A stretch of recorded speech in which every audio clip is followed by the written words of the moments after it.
Hi, everybody. My name is Ali Umamoto, and I'm a current intern at the Japanese Cultural and Community Center of Northern California. I'm organizing 2 webinars around the topic of coping with the stress of COVID-19 and mental wellness. This is the first of those 2 webinars. So this first one is focused more on how we as individuals can cope with the stress, while the next webinar in August will be focused more on how we can help and support our family and friends as they also deal with the stress and uncertainties of this pandemic. So for this webinar, we are grateful to have Dr. Satsuki Ina presenting today.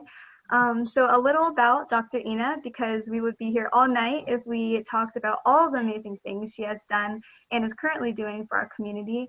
But Dr. Ina was born doing time at Tule Lake. She has gone on to become an award-winning filmmaker, author, activist, and psychotherapist who specializes in collective trauma.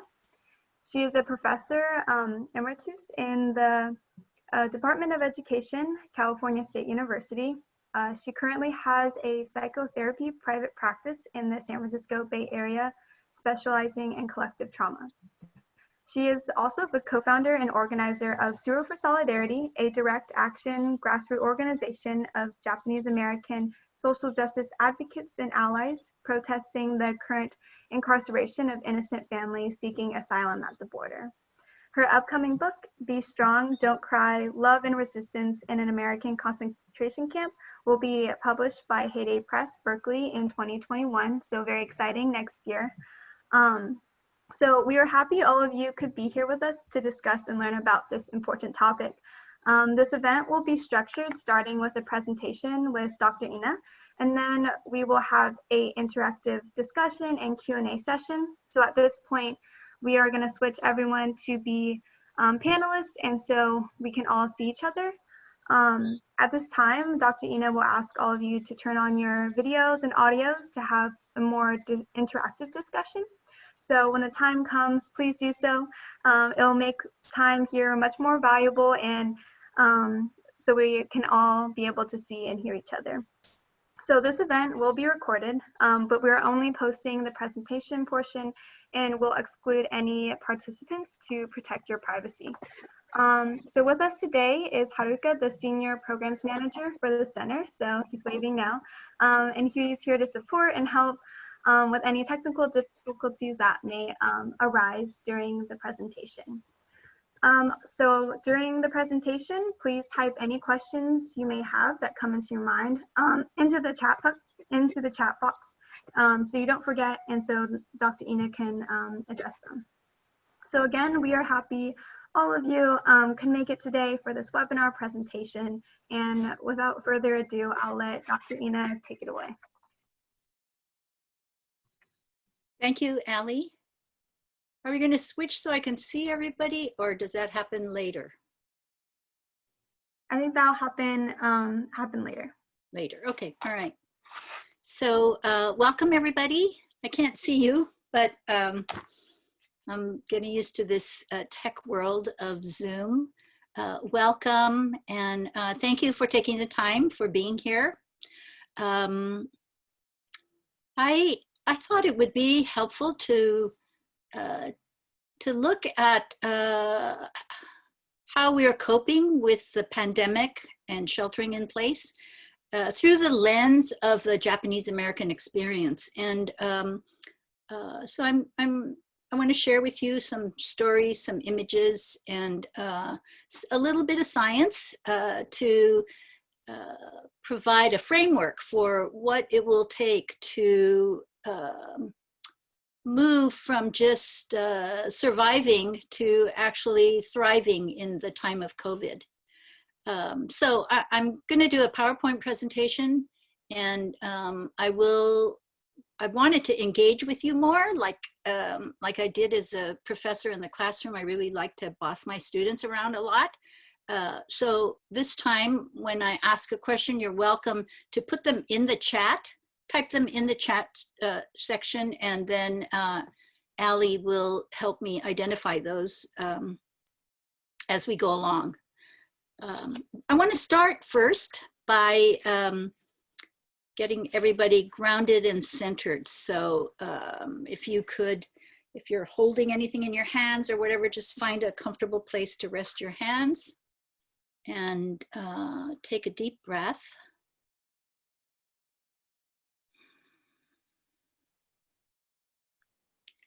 And we're going to take a couple more deep breaths. I really want you to pay attention to your breathing, because it is your breath that signals to your brain that in this moment you are safe. So as you take another deep breath, breathe in.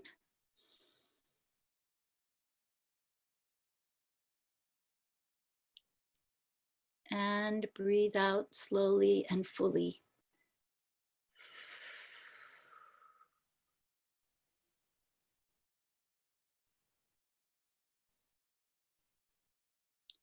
And then one more last deep breath. Breathing in, really expand your chest.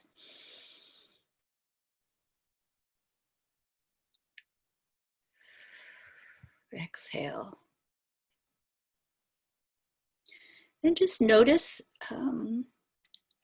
your body being supported by the chair or wherever you happen to be. Feel the connection of your body to the support, maybe on your back, maybe on your bottom. And if your feet are touching the ground, just be aware of the connection between your feet and the ground.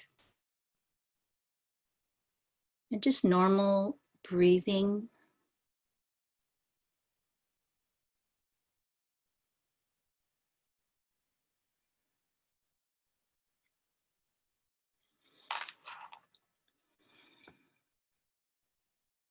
Okay, thank you for being present. I'm going to now shift to my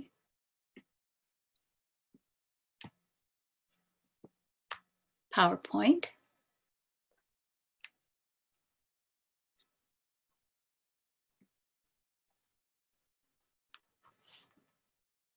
So I'm sure most of us know about the metaphor of the bamboo, that as the harsh wind blows, roots deepened by history, the great bamboo bends. I took this photograph when I was in Kyoto in the mountains, and you know, these bamboos were at least 100 feet tall and in this dark forest, and amazing the way they danced when the wind blew through them. And in the morning when the windstorm was over, how they were back straight and reaching for the sun. And I thought it would be a great metaphor for us to think about the COVID-19 as a great storm that is blowing right now. And sometimes it calms, and sometimes it stirs up again, even harder than the day before. But trust that these resilient bamboos, like our life history, particularly as Japanese Americans, the history that we have of our ancestors enduring many storms, many challenges, many traumas. And yet here we are, each one of us here today as evidence of the resilience of our forefathers and mothers. So thank you for being here. So pandemic, I don't know that any of us have lived long enough to have experienced other worldwide spread of disease. I know for me, it's the first time I've ever experienced such a thing. And a pandemic means that it's a disease that's spread not just in our family or in our community, but the entire country and the continent and the entire world is being impacted by this very new, unknown virus. And the impact has been severe. There's been sickness and death. Our medical responses have been strained. We were absolutely not prepared. And we've continued to struggle to keep up with all of the outcomes and currently emerging stresses on our economic, educational, social, political infrastructure. And the impact has resulted in the treatment for this pandemic, and continues to be, is confinement. That we stay initially locked down, and maybe possibly in some parts of the country, lockdown will happen again. But social distancing has required us to make many changes about how we are as an individual, how we relate to family members, how we do our job, how we continue to have social interactions and take care of our community.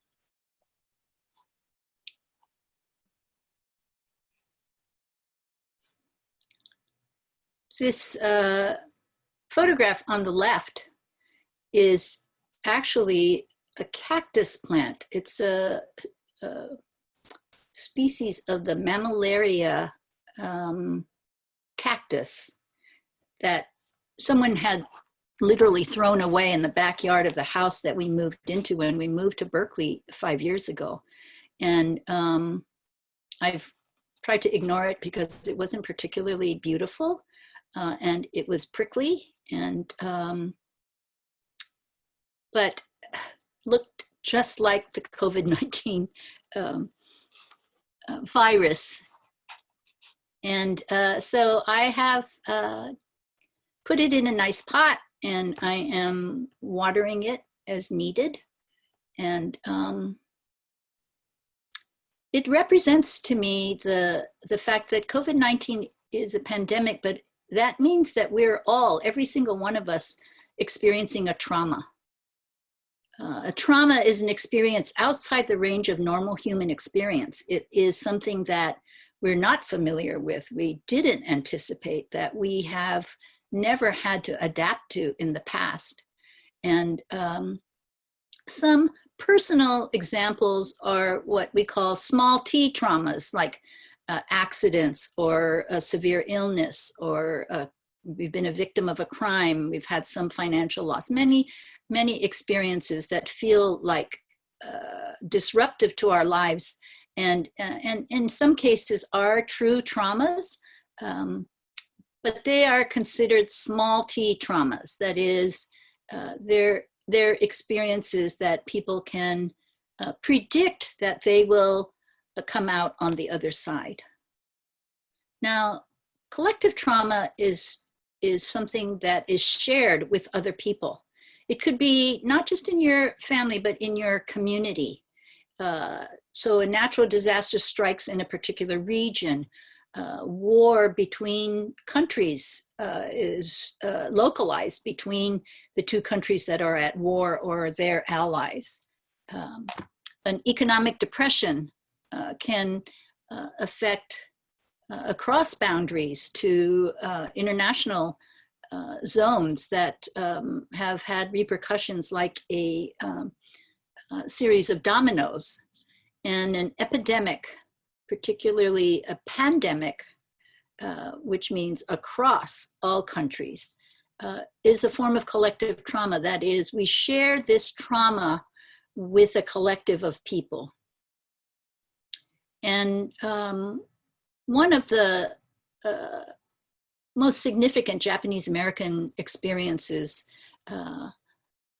that was traumatic, in addition to the immigration trauma, many of the Issei's chose to immigrate. Many of them were forced to immigrate because of economic conditions, but there was some sense of choice or some sense of predictability about the decisions they were about to make. The historic trauma that is unique to the Japanese Americans is, of course, the World War II incarceration. And that was a collective trauma because it was an experience that wasn't within the range of normal human experience. It was unjustified. it was in many ways a violent disruption of normal life. And so as I was thinking about this, I thought, you know, our Issei ancestors weathered the huge trauma of coming to this country. They faced racism. They faced difficulties finding jobs. They were not allowed to own land. There were many, many barriers.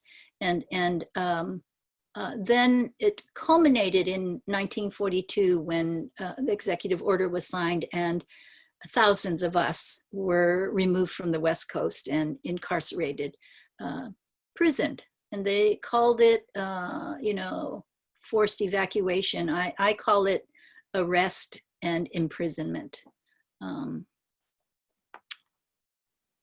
So we have this history, and I thought it would be important and helpful to look at this history and examine how did our Isseis and their children survive? Because your presence here tonight is living proof that they did survive. And in different degrees, but enough that you can figure out Zoom. You have a computer so that you're likely to have a roof over your head.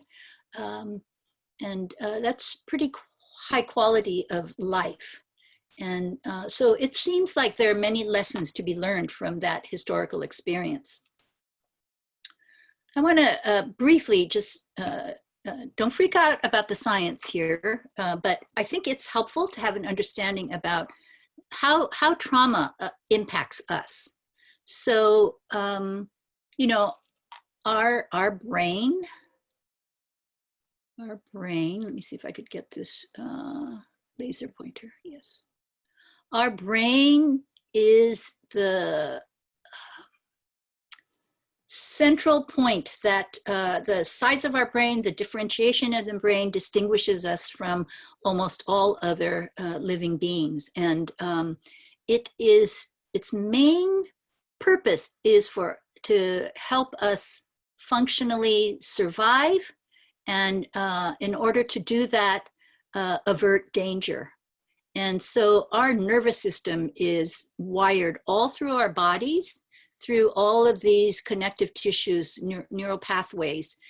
So the brain can alert us. There are parts of the brain specifically that alerts us to danger, threat, and then sends hormones, cortisol, adrenaline, stress hormones to activate our systems, communicates them all through our body, through our autonomic nervous system, to signal a response to the threat to our lives.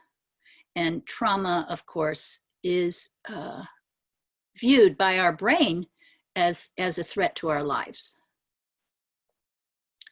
So this is the autonomic nervous system, and it's the whole nervous system that you don't really have any conscious control over, but the brain signals it automatically so that your body can go into action if there's any kind of threat. So oftentimes, you know, we don't feel like we're threatened, we feel anxious. You know, animal scientists have researched and they were fascinated by these gazelles in the jungle that would be a quiet herd of animals grazing on the grass until a predator showed up, and the predator, it would signal the group to run, to escape, and the predator would chase and maybe take down one of the most vulnerable of the group of animals. And what was fascinating to the scientists was then they tracked and followed where these gazelles went to, and not very far, I think about a mile away, there they were within several minutes, grazing calmly again, eating, you know, and when we're super anxious or when we're afraid, we tend not to want to eat. So this system here, as you look at this, the brain is the signaling mechanism that activates this escape or this signal of stress. And so what automatically happens when a person is frightened is the dilates pupil, there's your dry mouth, your heartbeat is accelerated, your breathing becomes shallow, your intestines freeze up. There's lots of sugar sent through your liver so that you have energy, and the secretion of adrenaline, noradrenaline, cortisol that comes signals this is activated, and all of your elimination processes are on hold. All of that to make it possible to escape the threat or the danger. Now,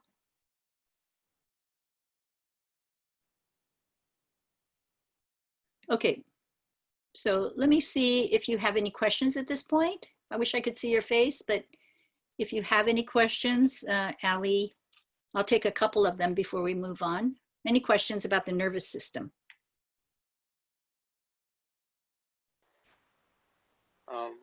Looks like we don't have any questions from the audience. This is Haruka, but I actually have one of my own. Okay, go ahead. So I'm kind of curious, when you're kind of going through and categorizing different types of trauma, has there been any studied effect on multiple traumas having an effect simultaneously? Like, do they compound sort of the overall effect it has on an individual? Yes. I'm going to show you something that will support that.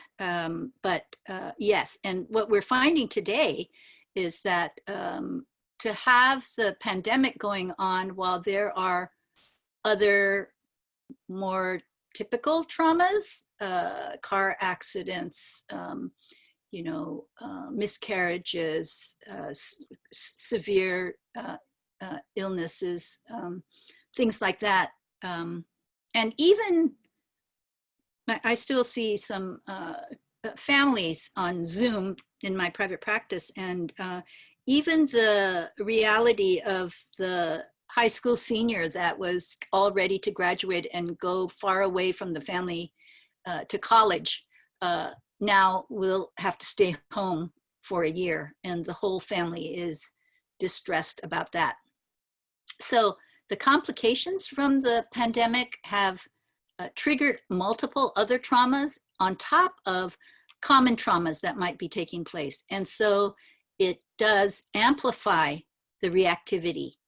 And so I would say that anxiety and depression has skyrocketed in, and I'll explain why, but more in recent weeks than in the beginning of the pandemic. So let me go to this slide, and then I'll give you a visual of what happens. So, so here, this is the resilience zone. That is your capacity, your normal window of tolerance, it's called, from here to here of day-to-day life, where you're usually operating kind of in a neutral zone here. You may have had a bad day. It was overcast, and the shop was closed that you wanted to go to, but you stabilize, and maybe you get some good news. You win the lottery. The girl you wanted to date said yes. And so we have these, we get good news, bad news, and we have these highs and lows, but they're all within this window of tolerance. That is, we can tolerate it. It's not, our brain doesn't signal it as trauma or in any way overwhelmed. So we might be excited, enthusiastic, inspired, activated. That's your sympathetic nervous system is within the normal range of little heartbeat, little tightness in the stomach, maybe shallow breathing as you open up the envelope from a stranger that, or a friend that you haven't heard from for a long time. And then on the low end of this window of tolerance, you could be calm, reflective. You could even be sad or disappointed. And this is when your parasympathetic nervous system is just on hold, within this normal range of functioning. And this is where we are most of our lifetimes, unless you're struggling with chronic issues that we'll talk about next. Let's see if I could get this. Okay, here it is. So you could see in the background is this window of tolerance, and my shaky hand that drew this normal ups and downs that we deal with.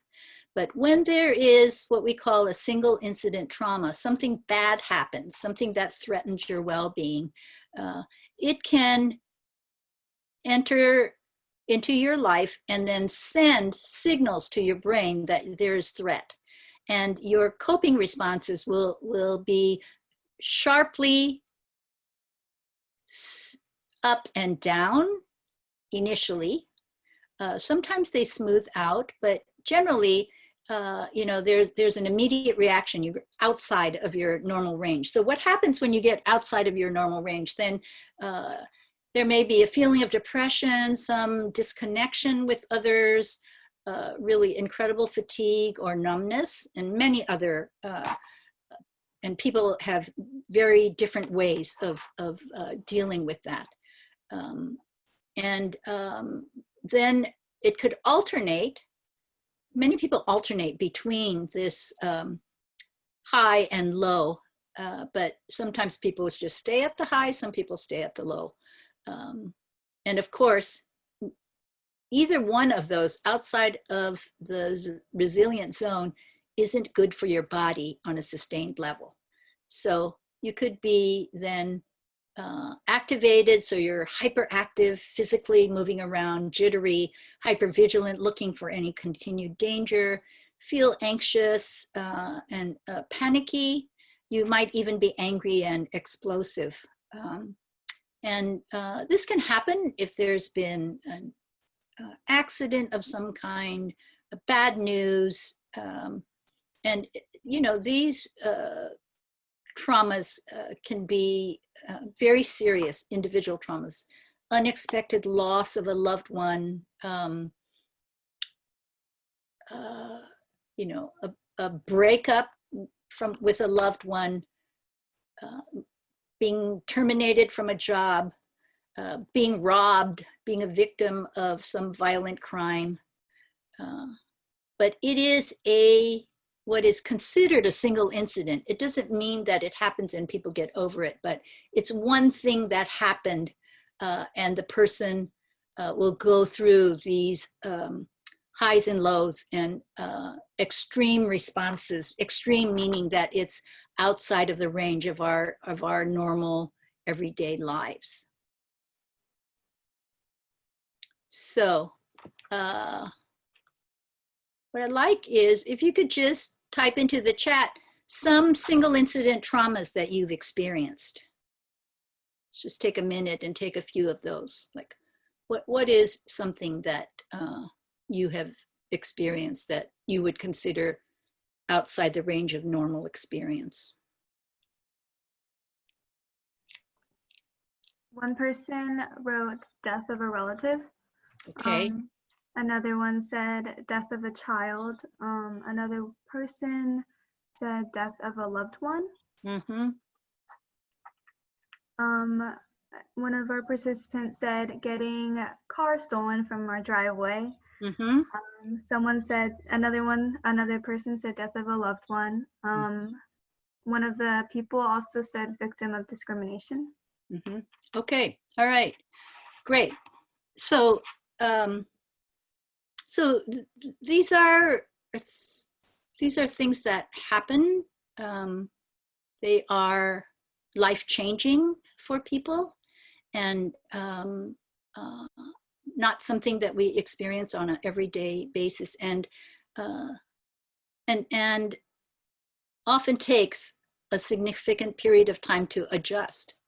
So, but there's of course a whole range, you know, from having your car stolen and losing a child, for example. So no one expects to have their car stolen, but certainly no one ever considers the loss of a child. And so what we have had in our life experience can signify the degree to which a person may be grieving, may be outside the range of their resilient zone. So, you know, people who've had a car stolen experience it as very traumatic, but often people will say, oh, why don't you get over it? Because you can get another car, your insurance will cover it. Can say those kinds of things, but certainly would not say those kinds of things trying to comfort somebody who has lost a child. So how others respond to the trauma can either add to the distress the person experiences, or can help the person heal from the loss. Trauma is often related to loss. And so I want to go to the next slide here to show you what happens.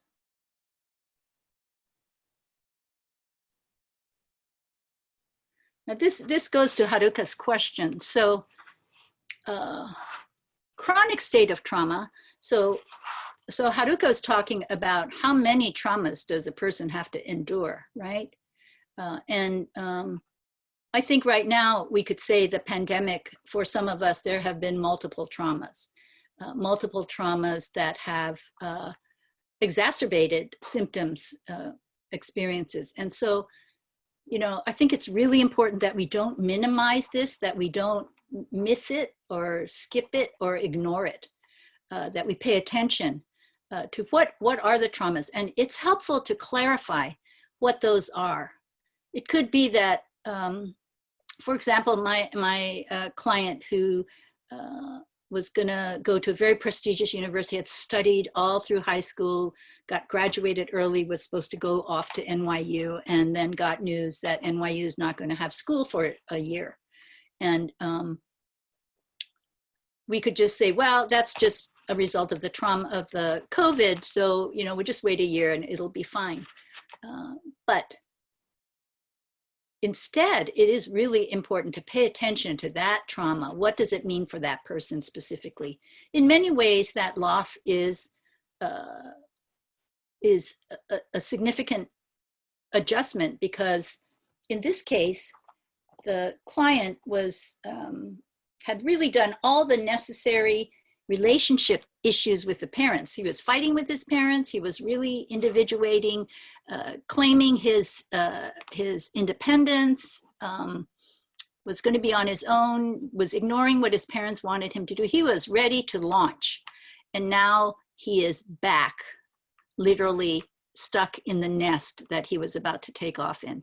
So that's just a small example, but there are other examples of losses and injuries that people are experiencing. Now, what happens then is that, see here, instead of spikes, you're having what's called a chronic state of trauma, because the pandemic doesn't go away while these other traumas are overwhelming you.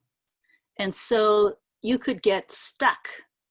You could get stuck in this out of range, hyperactive, hypervigilant. Some people get manic, have anxiety, panic attacks, and can be rageful. Instead of just being nervous and worried, it gets a little more activated and lasts for a longer period of time. So, research shows that people who have suffered chronic states of trauma, like victims of child abuse, spousal abuse, war, let's see, what are there some, yeah. Captivity tend to be more prone to symptoms, anxiety or depression.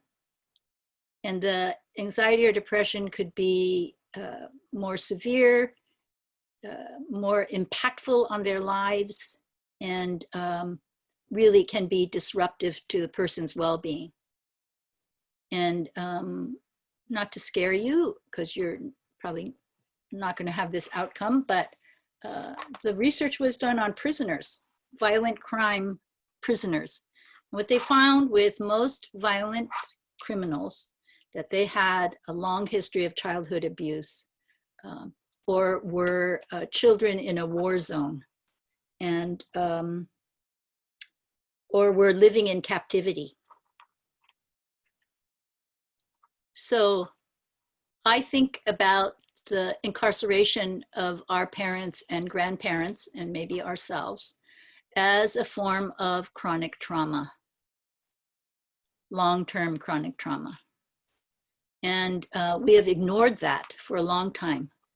And as a result of that, those trauma symptoms have been passed on to subsequent generations in ways that are very difficult to distinguish.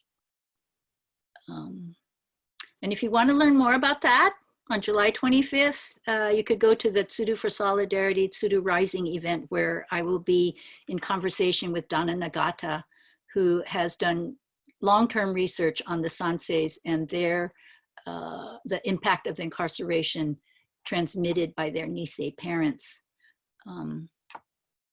But this PowerPoint image is a way to visualize how people can get stuck in these states of dysregulation as a result of chronic states of trauma. Okay, now that I've scared you to death, this is where we want to return. And we can do it because we know that our ancestors managed, maybe not perfectly and maybe not 100%, but if they hadn't managed, you wouldn't be here today. So we want to get back to a new normal. We don't know what that's going to look like. And you're not going to be the same. I'm not going to be the same. Everybody is going to be changed by the impact of this trauma. But what we want to return to is being resilient, that we can come back to our resilient zone. But we can't just sit back and expect that it will happen by itself. We have to be actively engaged and conscious of it. We'll still have our lows and we'll still have our highs, but we will have retrained our nervous system because chronic states of trauma, your brain adjusts to being in a war zone, being in a pandemic, being in captivity. And we have to retrain our brains and convince them that we are relatively safe once this pandemic has passed. And in the process, we need to manage ourselves so that we're not constantly outside of our resilient zone. Okay, any questions?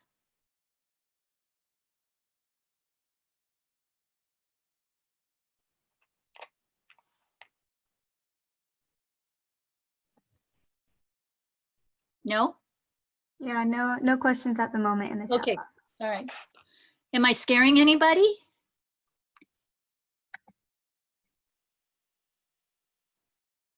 Oh, maybe they've all went to sleep. Okay, here we go. So here's that hideous piece of cactus that Oh, Dr. Ina, we have one question. Okay, sure. Someone asked, what kind of time span does it take to recover? Okay, the studies have shown that with a single incident trauma, of course, it varies with the kind of trauma it is. Personal losses, relationship losses tend to take longer. loss of material things tend to be not take quite as long. But minimally, anything that is considered a trauma of some sort, you know, can take anywhere from 6 months to a year. And what we don't want to have happen when we're victims of chronic trauma is to make our response to the trauma a way of life. We want to be able to choose and be in control of how we are managing our nervous system. So the more chronic, of course, the longer it takes, unless in the process we are actively doing things to maintain our resilience. I think the people who give up, who don't do anything, who just feel like there's nothing that can be done and get into a frozen state are the ones that are going to take longer for them to recover, if they do, back to their resilience. Okay, so this slide, you can see. Oh, sorry, Dr. Ina, we have one more question. Okay. Someone asked, does repeated experience of trauma make a person more resilient? It makes them more resilient if they have been resilient in the process. So here's what I'm saying, is that these things we're going to talk about today, they are attitudes, they are behaviors, they are values that support resilience. And, you know, my favorite example is, I learned from he was a psychiatrist who was held in the Nazi concentration camps. And he wrote a book called Man's Search for Meaning. Viktor Frankl was his name. And he was writing a book, and he had scraps of paper he was writing on. It was taken from him. But what then he wrote a book after he was released. And what he found was that the one thing that the Nazis couldn't take away from him was the meaning that he gave to things, the meaning that he gave to his experience. That no matter how much they beat him or starved him, that how he chose to make meaning of that, about who he was, about what his life was about, was something that no one could take away from him. And so then when he talked to other survivors of the Holocaust, he found that this was true for many people, that the way they thought about things is what they felt gave them dignity of their own individual sense of self. This was very typical in the World War II Japanese prison camps, Japanese American prison camps. The meaning people gave to their experience really stands out as a survival tool, a sign of resilience. Okay, so let me go. Sorry, Dr. Ina, we have 2 more questions. Do you want to answer them now or later? I think I better move on, and then we can come back to those, okay? Okay, perfect. I'm talking way too much, and I want to get to everybody. I want to see everybody's faces. So this is the second half of it. So that ugly cactus that was thrown away and was on its own multiplying, it went from 3 to now 6. And not only that, when I started to give it a little water and it bloomed. This is the flower that emerged from that hideous, these weird looking coronavirus cactus. And you could see right here is the bud. It's kind of a strange looking furry thing that actually becomes this beautiful flower. So it survived incredible neglect. I don't know that anybody loved it while it was growing up, and yet it blossomed. So surviving the storm, historic roots of survival. So here are some common values that the Issei brought that we talk about often. And even talking about these today, we're saying, people are saying things like, enough shikata ga nai, enough gaman and gambate. You know, we're not gonna just sit passively by and let injustice happen to us. This is coming from many in the younger generations, but also some of us senseis who are actively involved in protesting social justice around prison captivity today have had this idea, enough of shikata ga nai. But as you look deeper into these values, these are values that helped people remain resilient. So shikata ga nai, it cannot be helped, but it could, it could be, we could translate it as passive acceptance, or it could be the motivation to be creative, to face reality, to work around the trauma, to work around the consequences of the trauma. It doesn't mean that we are just accepting it. And this alternate and true definition is part of the resilience. To gaman means to, to endure it. And it could mean stoic forbearance. That is, we don't complain, we just take it, we just pummel through it. Or it could be the inspiration to persevere in a positive direction. It could be the strength to move on, to have faith in a positive outcome. It could be the way that we need support from others. So ganbatte is often something we say to each other to give encouragement, but it can often imply just to persist, to hang on and hold out. Or we could look at it as inspiration to shift to a warrior armed with possibility, hope, and great ideas. It could be the fighting spirit that helps us retain our resilience.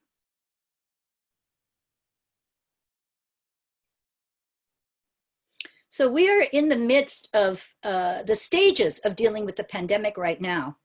And this is very generalized, but predictable stages. And there are many intervening stages as well, but I just simplified it. So I think in the beginning, we were surviving. That is, we learned about how dangerous this pandemic was. We mobilized, we washed our hands, we didn't touch our face, we wore our gloves, we wore our masks. We stopped going to the store, we stayed in the house.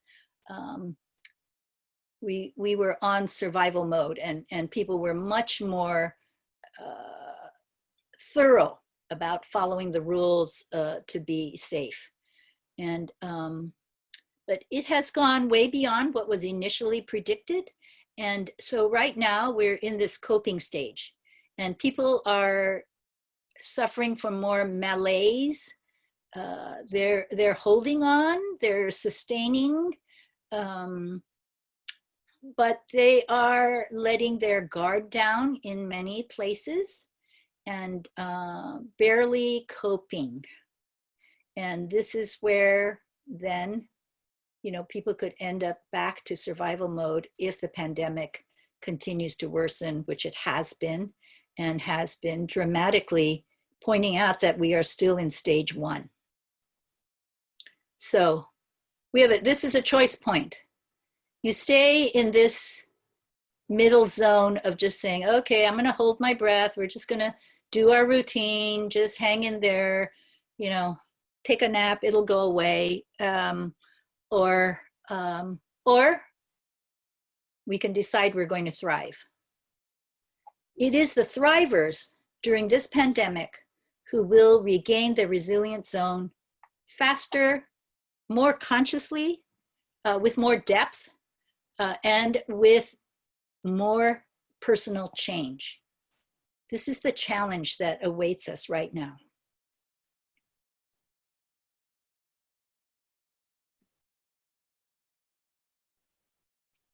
So there have been many lessons learned, and I'm going to tell you just quick stories that go with these lessons. So this is kind of the survivor's handbook, the resilient survivor's handbook, that we care for ourselves. That is self-care. That is personal self-care. And that is first, and because you can't help anyone else unless you are helping yourself. Are you paying attention to your stressors, and what are you doing about it? Are you just going to hold on and gut it out, or are you going to do something about it? Are you caring for your family and loved ones? What are you doing to reach out? What are you doing to offer comfort? And I think you can be very creative about this. What are things that you can do for your family? So I just sent a huge box of Japanese snacks, senbei, and some tsukudani and dried shiitake to my family in New York and Bainbridge Island, and got pictures of them opening the boxes with big smiles on their faces. But it could be having family Zoom sessions, writing letters. It could be ways that you are getting to know your family even better. Care for your community. So you're taking care of yourself, you're taking care of your immediate family, your extended family. What's going on in your community?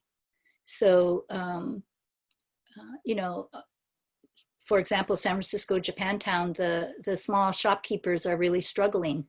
And the threat to communities because of lack of food in other communities.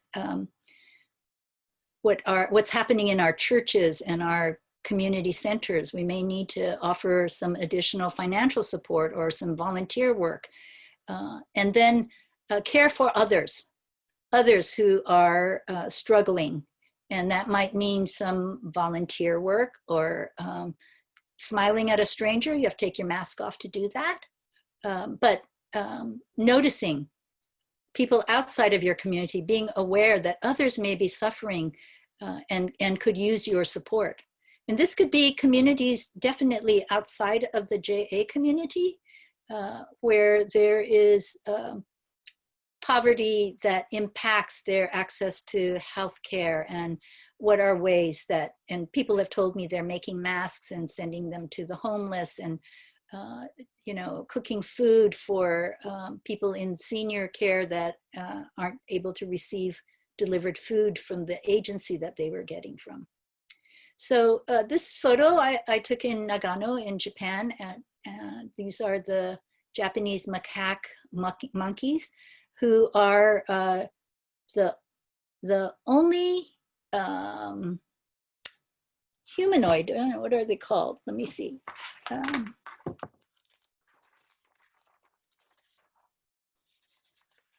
Primates. The only primates that live in the northernmost regions in the coldest weather in the world that survive. And they survive because they take care of each other. They live in community, and they are thriving. They come down from the mountains and go into the hot springs. And even when the intruders, the human beings, the two-legged human beings that come around to want to photograph, they totally ignore them. And because I think we are a form of trauma to them, and yet they bypass us, they ignore us, they continue to take care of each other, and it's kind of a beautiful community to see. They're a real inspiration to me.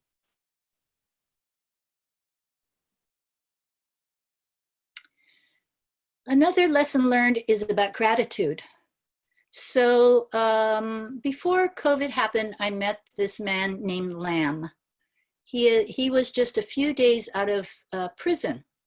He was a child when he was a refugee from Vietnam, and came over with his escape from Vietnam as a child, and with his younger brother, came to the US, was abused by the family that sponsored him, and separated from his brother, and had no alternatives but to live in the streets. And as a result of that, he joined gang to survive. He told me that that was the only place that anyone took care of him, in these gangs. But they were, you know, territorial and prone to violence.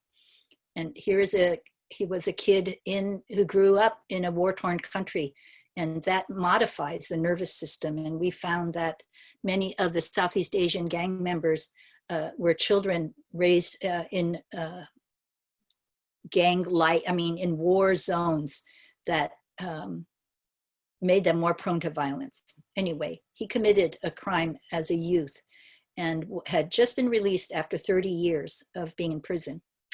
And Tsuru for Solidarity is working to help get him status so that he can stay in the US, because the day he was released from San Quentin after 30 years of prison, the immigration was waiting for him at the gate and took him into a detention facility in Yuba County. And he was held there and is now released, but is on a deportation list to be deported back to a country where he has no memory of ever having lived. He was released to a transitional housing and is on 1 year parole before he can leave this transitional housing. He'll continue on parole, but he has to stay in this supervised living situation, but he can still go to work. So he got there, then COVID happened. And in this transitional housing, they're not able to do social distancing. Someone was tested positive, so they all had to move out of transitional housing into a quarantine motel. And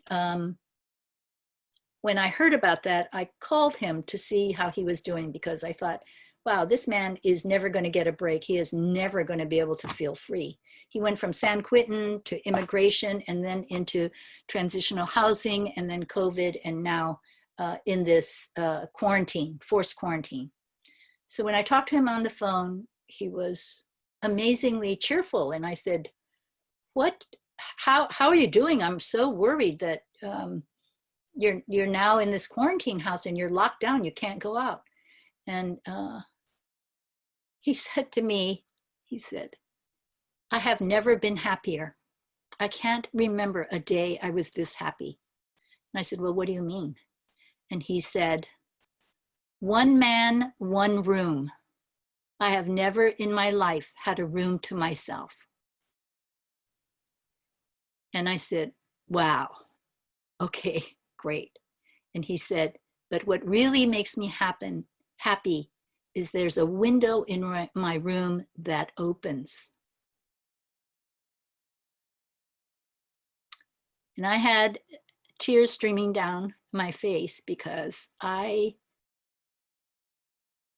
learned what gratitude really means. To be grateful for what we have, to be able to give meaning to something to me looked like more pain and suffering for Lam, but for him, it was joy, pure happiness. A powerful lesson.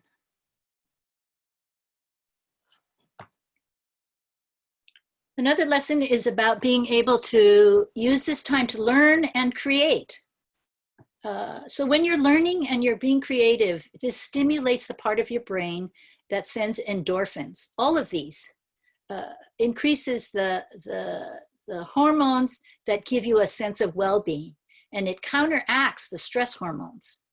So this is a photograph taken by David Izu from my friend Nancy Ukai's 50 Objects, 50 Stories project. You could Google that and see a whole collection of the different objects that were made in camp.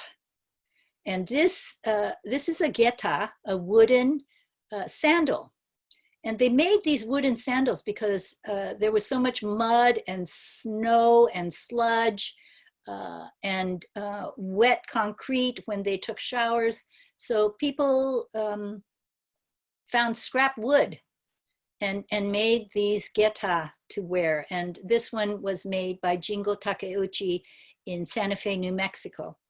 And in the comic of the Mickey Mouse, I thought the humor was there, the lightness of heart, and the amazing energy to figure out, okay, how can I make my life better? What is it I have control over? What do I have access to? As measly as it might be, scrap lumber from building the barracks or whatever, wherever he could find it. And this is a story that's told over and over again in the 50 Objects, 50 Stories project, where people not just made do, but they were creative. They learned new skills. They taught themselves, they learned from others. You know, they didn't have Google or computers to figure out new things. They had to learn from each other and figure things out for themselves. So learning and creating, very positive stimulation of the endorphins in your system.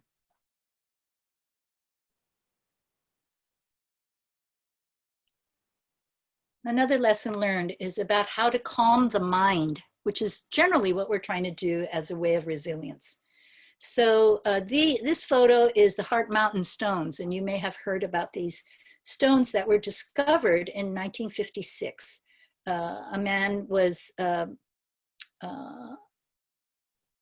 cleaning brush and ground from the former cemetery at Heart Mountain, the former incarceration camp in Wyoming.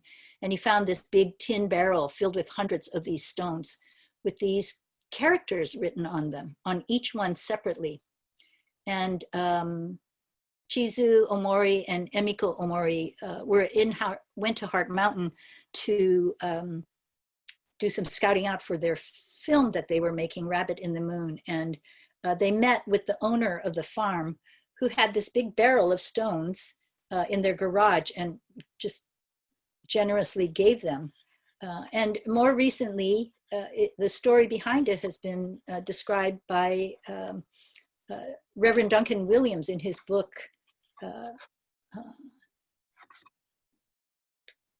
what's the title of his book? Dharma, it's right here. American Sutra. It's right here, American Sutra. And what he said is that it was a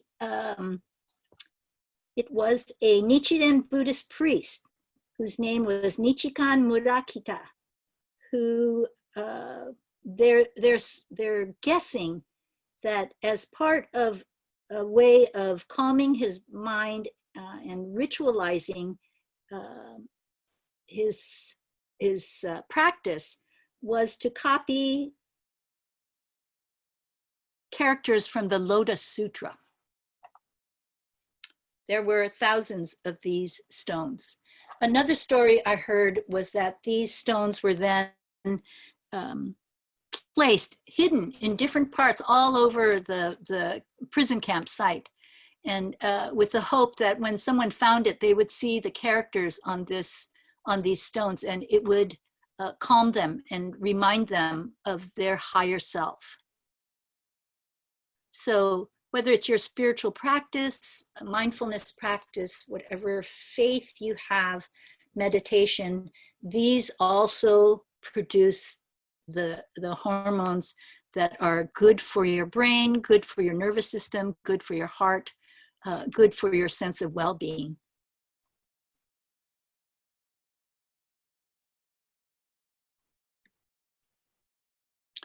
And coming to the last one is the lessons learned about staying connected. How important it is. We are basically social human beings. We need to be with others. Some have more stronger needs than others, but staying connected becomes more and more challenging. And this is a photo of a cloth letter that was written by my father when he was in Bismarck, North Dakota, separated from my brother and me and my mother, being held at Tule Lake. And in spite of the censors that cut the letters and delayed the mail, my father tore up his bed sheet and wrote on these pieces of cloth and rolled it up and stitched it inside the belt lining of his pants. And he would send it to my mother with another letter saying, please mend my pants, the waist is getting too small.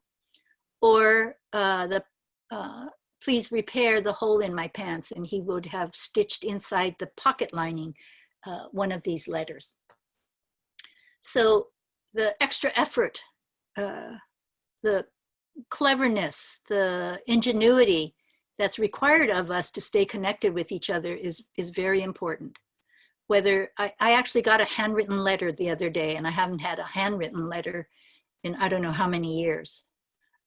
But acts of kindness with strangers, with family, is a way of staying and maintaining the human connection. And that's what we need to do while we're sheltering in place, where we have masks on when we're out in public and you can't even see each other smiling, because the being able to visually see a smile, the research has shown, can bring the person to a calmer state. So staying connected, essential to our well-being. So here's my question to you when we come back to the classroom and I can see you, is what would you like to be able to say about yourself once the pandemic has passed? So it could be as if you're speaking to your grandchild someday in the future, or your great-grandchild, and you're going to tell them about this terrible pandemic that hit the world and what it was like. And what is it that you would like to be able to say about yourself, about how you lived through the pandemic?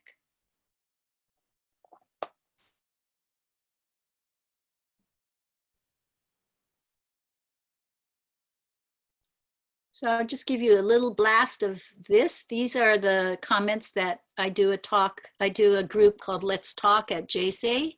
We're doing that on Zoom, and I asked them that question. And these are the comments that some of them made. You don't have to study this because you're going to come up with your own, but I thought it might be fun to look at those. So thank you for listening. Please stay safe. I did not take this photograph. But it is a great photo for how important it is for us to stay connected. All right, thank you. I'm going to come back to see you now.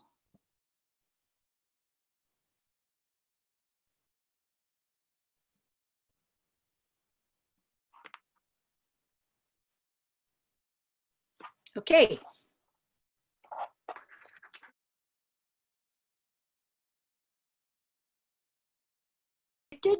Mm-hmm. People can turn to addiction as a coping mechanism, whether they are stuck on high or stuck on low. Often people turn to addictive substances because the depression is, they're now trying to escape the depression. But also, you know, addiction as part of being high means people might want to be higher. And turn to drugs as a way of, you know, drugs may make you feel physically and psychologically high, but it is a form of numbing you from your experience. You're escaping rather than, it's kind of like, I think about trauma as something we have to go through, like a tunnel. You know, not something that, you know, I imagine sometimes when I'm facing something really difficult, I see myself with a tunnel in front of me and my arms and my legs like holding back, like I don't want to go in. And yet I know that going through the tunnel is what I have to do in order to get back to myself and to hope and possibility. And it also, that tunnel metaphor is a great one because I then visualize people I love, even people who are gone now, like my mother or my father, at the end of the tunnel calling me with a smile on their face. And then I trust that this is what I have to do to get on the other side. Rather than drugs, distraction, things that are not productive and in the long run harmful.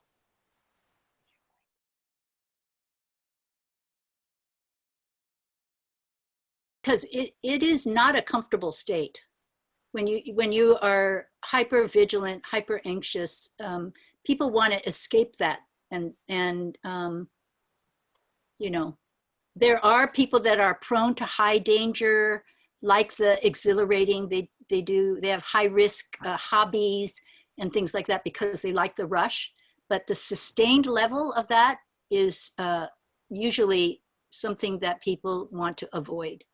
But certainly addiction, I would guess that addiction rate will increase during this pandemic generally.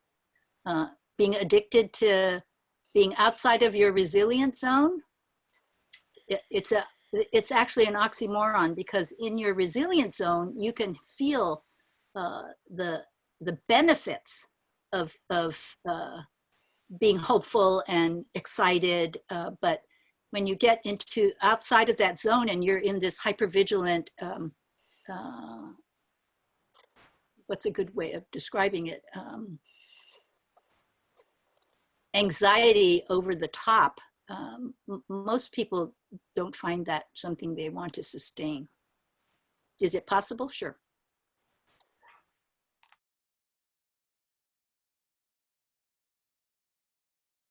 It's a great question.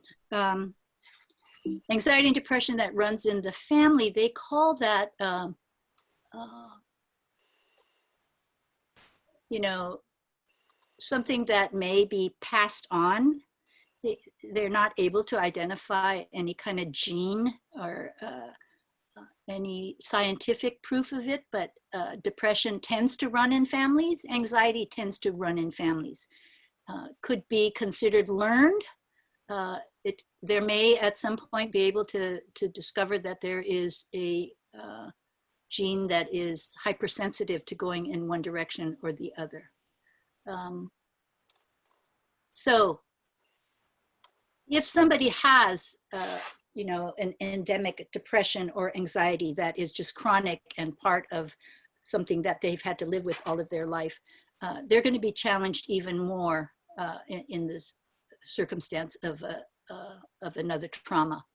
And one of the things that I found, especially with clients, is once they're on a path for managing their depression and anxiety, people who come into therapy, most of them, not everybody, most of them want to change. They want to feel better. So they will either have developed a practice through their therapy work, maybe they're on some medication, maybe they are really working on trying to understand the core cause for the depression, because it may be something that is a trauma that's been transmitted. This is the piece about the Japanese American transmission of trauma from the camps, is that it looks like it is a, you know, maybe a condition that's passed on genetically, but it's likely transmitted by the victim of the trauma and their child rearing practice, their attitudes, their values that they have taught their children unconsciously, like mistrust, or to always feel like you have to be perfect. There are what looks like character traits that are learned that get passed on. There's also some interesting research about the genetic possibility of the DNA transmission once trauma has occurred, but it's still in its experimental form.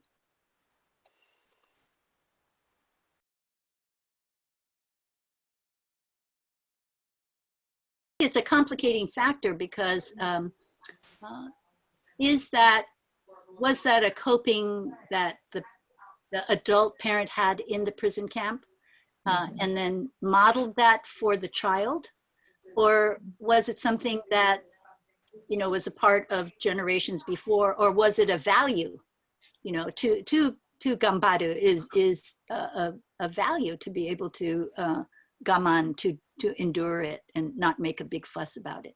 But if we look at behaviors that minimize or suppress your true self, you know, so like one of the things that is very common part of I think the intergenerational transmission of the trauma is to not cause anybody any trouble, and to not step out of line. And if somebody insults you, to, you know, you don't make a fuss about it, you just turn the other cheek.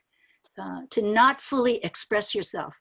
So many people that I saw in my private practice that were sanseis, and you know, I've done my practice for 30 years. So some of these were younger sanseis who got passed over for jobs over and over again. And I would sit with them in a room and hear them say, they never protested. They never asked why. They never wrote a letter of complaint. To me, you know, that's something I would want to trace back and talk about. You know, what is the message you got about who you are? What is your place in this world? You know, what rights do you have?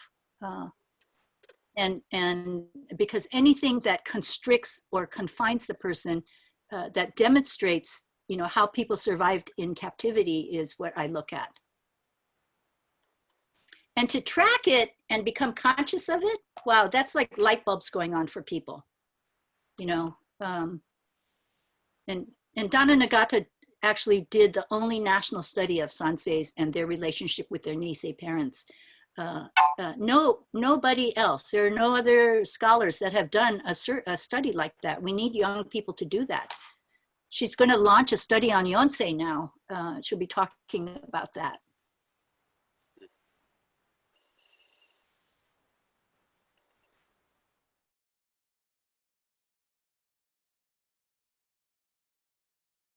Satsuki, I had a question about, I guess, the importance of physical activity and exercise during these times, because I find that that's something that I've always kind of been challenged with, not being active enough, even before the pandemic.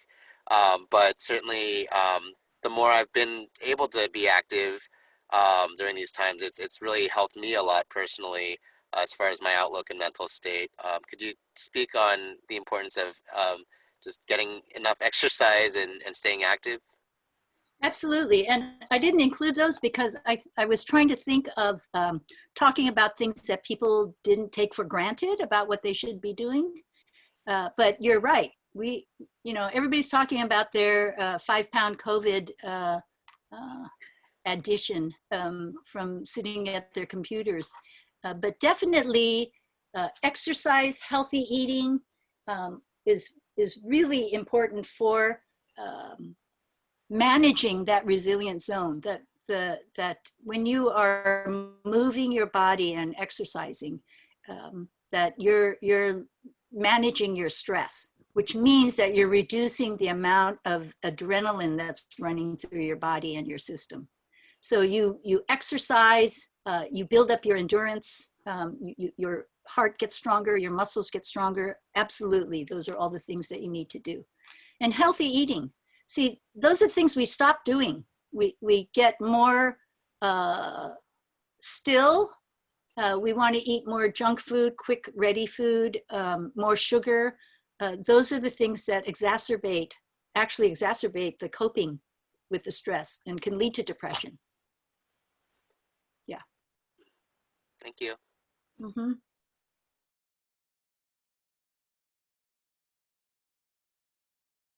What you're bringing up is so important because I think if any of us who are here tonight have family members that were incarcerated during World War II, we got no help for the psychological impact of that because nobody used the word trauma.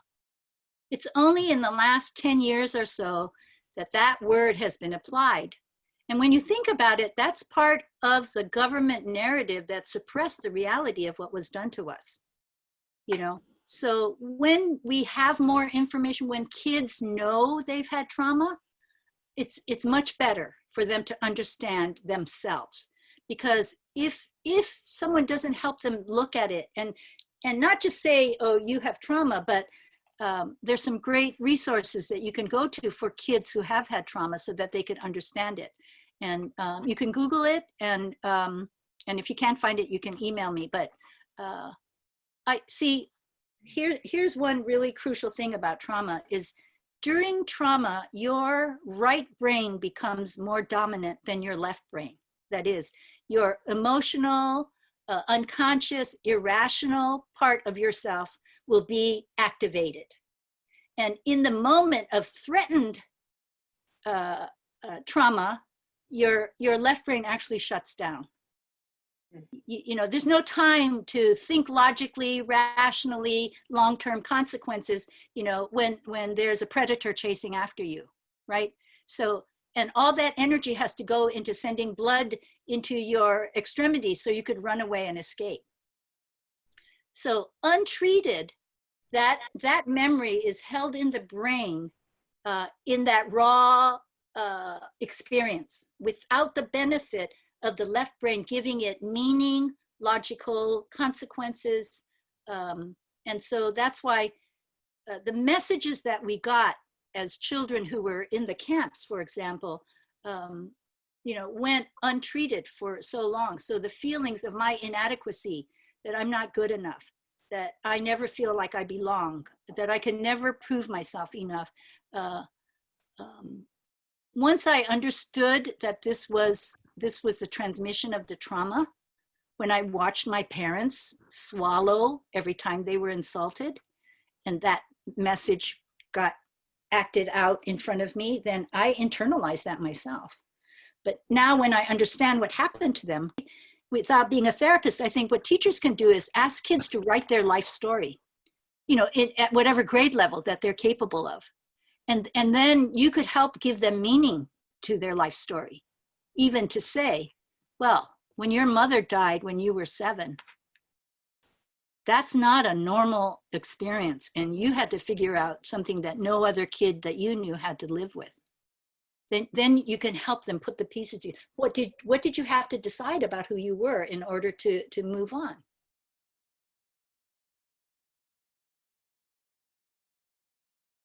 Yes, I think it's pretty universal. There are some parents that talk to their children about it, but the fact that that memory is locked down and not shared, you know, my father never spoke a word about his camp experience. It's the trauma, because trauma gets compartmentalized. One, because it's painful and people don't want to reopen that memory. If you think about trauma as a memory capsule, it's held in a way different from other memories. It stays frozen in that moment unless it's processed. So I think for the Issei and the Nisei, as a collective, here's how the trauma was added to is they were told that when you leave here, you need to stop speaking Japanese, you need to stop gathering, you know, all of these messages said who you were is bad, is negative. And so some parents decided consciously never to speak about it because they didn't want their children to have carry the resentment and the anger about it. They were protecting us. Some never spoke about it because they forgot about it, literally wanted to escape it and kept it locked in that memory capsule. For others, they might have occasional flashbacks where it touches the edges of the memory capsule that's keeping it in place. It's too painful to go there. They'll change the subject, they'll switch it. Yeah, so I always tell people, you know, if you're going to talk to somebody about their camp experience who hasn't talked about it, you need to be very careful because that is a defensive coping structure. And, but what happens then if they don't talk about it, they pass away, they take with them the meaning of that experience. And you as the next generation are held with just the story that you heard from other people. Like, I don't know the meaning that my father gave about who he was and the decisions he made because he never talked about it. So it left me with this unfinished business. And this is what Donna found in many of the sanseis, is this feeling of separation from their parents because some space between them and their parents because their parents never shared the pain that they experienced.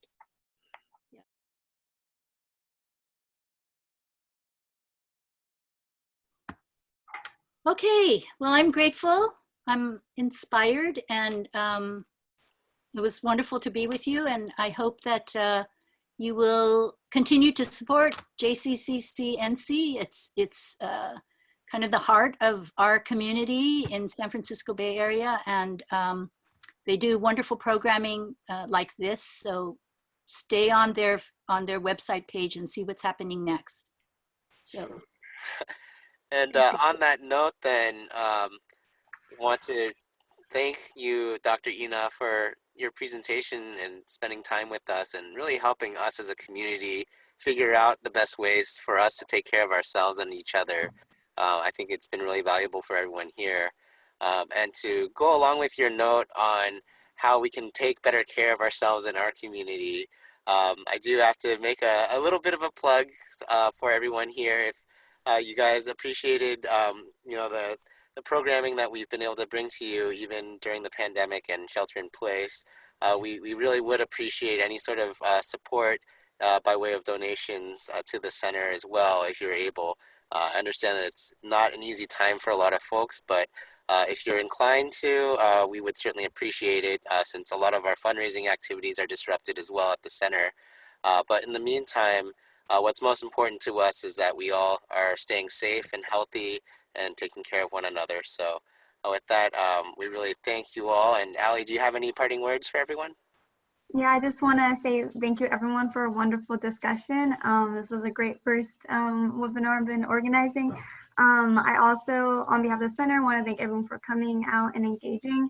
And then I also want to give another thank you to Dr. Satsuki Ina, and I think everyone should put your hands together, virtually or not, and say thank you. And then after the session, just some housekeeping, I'm going to send out a feedback survey for us, for everybody. So please fill that out. It will definitely help us improve our virtual programming for the future. Also, this is one of two. So if you're interested, the second one is August 11th with psychologist Kayoko Yokoyama, who is a colleague of Dr. Ina. But yeah, so I want to be conscious of everyone's time. So thank you for coming, and I hope you enjoyed and learned some valuable information here today. And I hope to see you guys at the next event.